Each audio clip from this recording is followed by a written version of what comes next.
Hey everyone, Biking Sean. I've got a sleek and elegant knife to show you today. This is the Benchmade 480-1 Shoki. Hope you enjoy.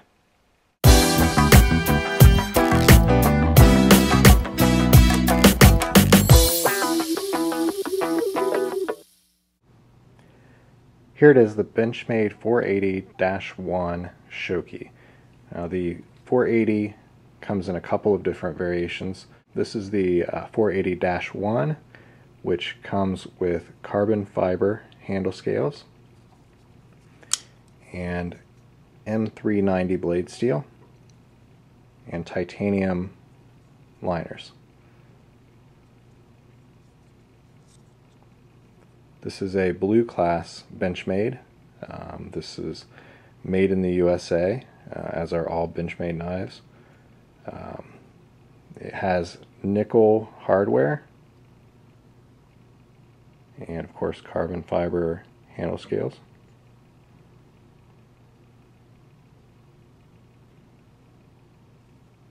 Here's a shot of the blue anodized titanium liners that go all the way through. There's the Benchmade butterfly. Got a nice drop point blade with a flat grind. And on the other side we have the Seiichi Nakamura logo or maker's mark.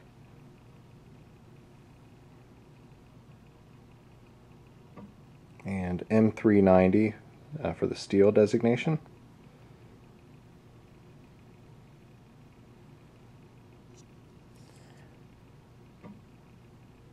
Now there's no pocket clip at all on this knife.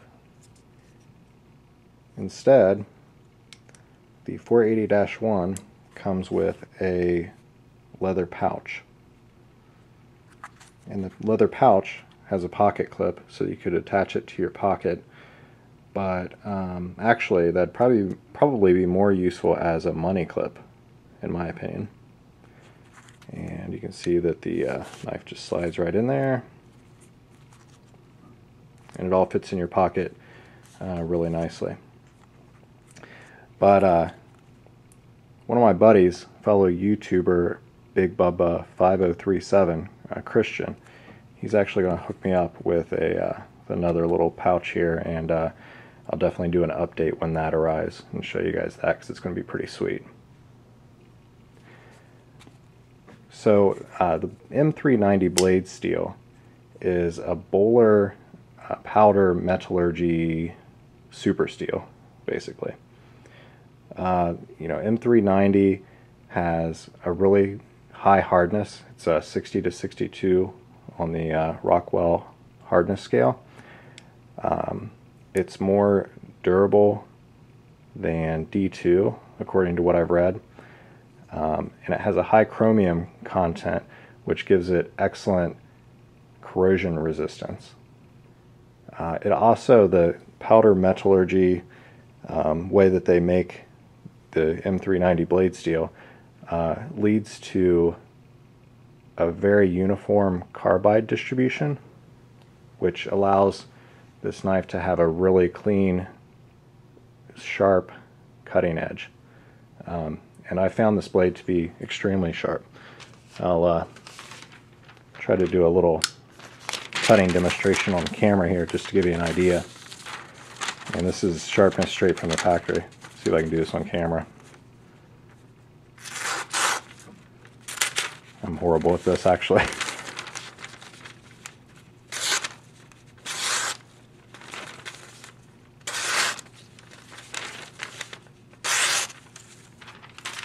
So hopefully you can get an idea of how sharp you can get M390. And like I said, this is the factory edge. Benchmade did a really good job of sharpening this.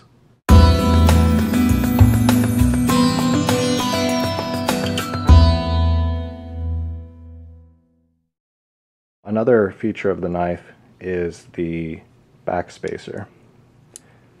This knife features a MIM backspacer MEM stands for metal injection molded, which is a process that I don't fully understand. I guess I haven't really looked into exactly how they do it, but what you end up with is the ability to mold this this material in a very precise way that on this knife emulates custom file work that you would see in, you know, a custom. It's really awesome. It's also very high gloss, and it's just really cool. I hope you can get an idea of that on the camera. The backspacer also has an integrated lanyard hole, which is kind of small, but fits the knife. You could take a little piece of leather, such as that, and maybe loop that in there and give you a little something to help retrieve the knife from the pouch or the pocket.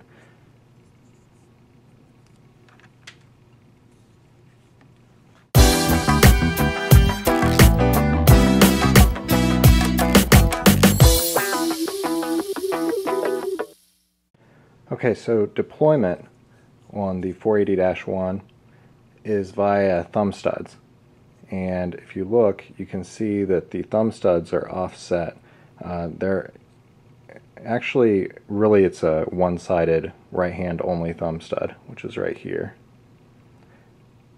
The other side is much smaller and pretty much inaccessible because it's flush. We're actually a little bit in from the handle scale. And I don't know if that's reversible. Maybe Benchmade could reverse it for you, but it doesn't seem to be user reversible. The thumb studs act both as the opening mechanism and as the blade stop for when the blade is closed. Also, the button lock acts as a blade stop when the knife is closed. Deployment with the thumb stud is quick and easy. This knife flies out with a little flick. And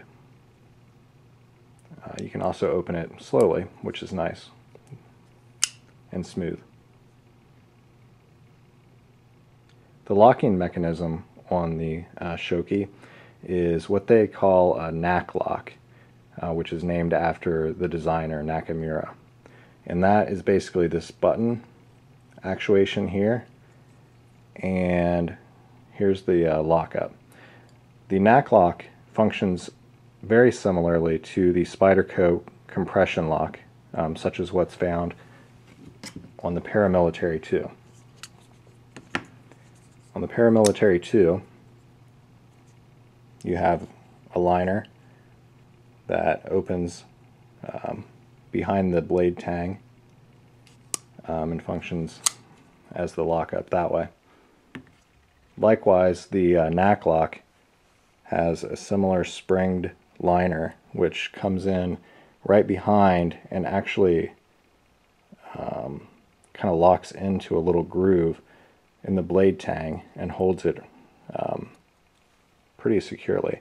Now, I will say that this knife has the tiniest bit of blade play, which is too bad. It's just barely noticeable, but it is there. I can't say that it's not there. I don't think it really bothers me because this isn't a hard use knife, but something worth mentioning. So now, when we press the button, that moves the liner out of the way and allows the blade to close.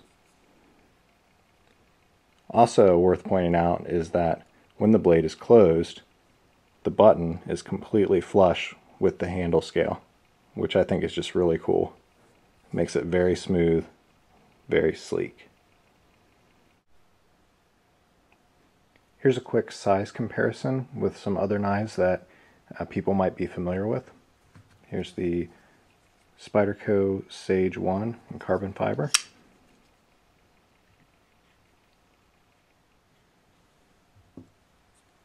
The Benchmade Emissary, which I've previously reviewed on this channel.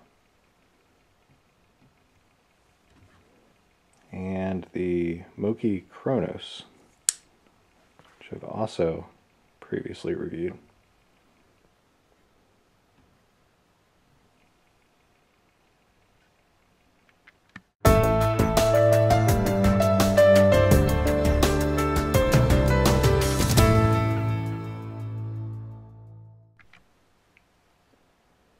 So here are my final thoughts on the Benchmade Shoki. This isn't exactly a knife that I had been looking for or had been on my list, but I saw it at my local knife shop, and after I really looked at all the features, I had to have this knife. First of all, the carbon fiber handle scales are just incredible. They're as nice, if not a little bit better, to me as the Spyderco Sage 1. The nickel hardware is awesome, and it's really detailed. It really looks nice. The titanium, the blue anodized titanium liners are really great. They really set this knife off. The blade shape and length is ideal for me for an EDC knife. And the M390 steel is a great steel that I really like. The button lock, like I said, functions a lot like the Spyderco compression lock, which is an excellent locking mechanism. I really like that on the Spyderco Paramilitary 2, and I'm really enjoying it on this knife in the form of the knack lock or the button lock. This MIM backspacer with this file work detail and the lanyard hole is just really awesome. And also another feature of this knife is a crowned blade spine, which is something that I've only really had on my Chris Reeve Sebenza up until now. And to have it in a knife that was around $150, I mean, it's just incredible. Honestly, the features that you have in this knife are comparable to this other Benchmade, which is the gold class Torrent. You've got nickel hardware, carbon fiber handle scales, and M390. And this knife easily costs twice as much as this knife. So overall, I would say that the Shoki is a great buy. I would recommend it to anyone looking for a smaller EDC knife, maybe for pocket carry. No pocket clip on this one. The sheath that it comes with is okay. It works. You could use it as a money clip as well, which is okay. But honestly, the quality of this thing is pretty poor. I mean, some of these stitches are kind of coming out already. It just kind of flaps open here. And my buddy Christian, which I'll put a link to his YouTube page in the description, he's going to really hook me up, and I look forward to showing you guys that. So overall, I would say run out and get yourself a Benchmade Shoki. They're coming out with another model in 2012, which looks really cool also, another Nakamura design. And I think these are really awesome knives, so check it out. Anyway, this is Biking Sean. I hope you enjoyed this video. Please leave a comment below. Please subscribe if you haven't already. And thanks for watching.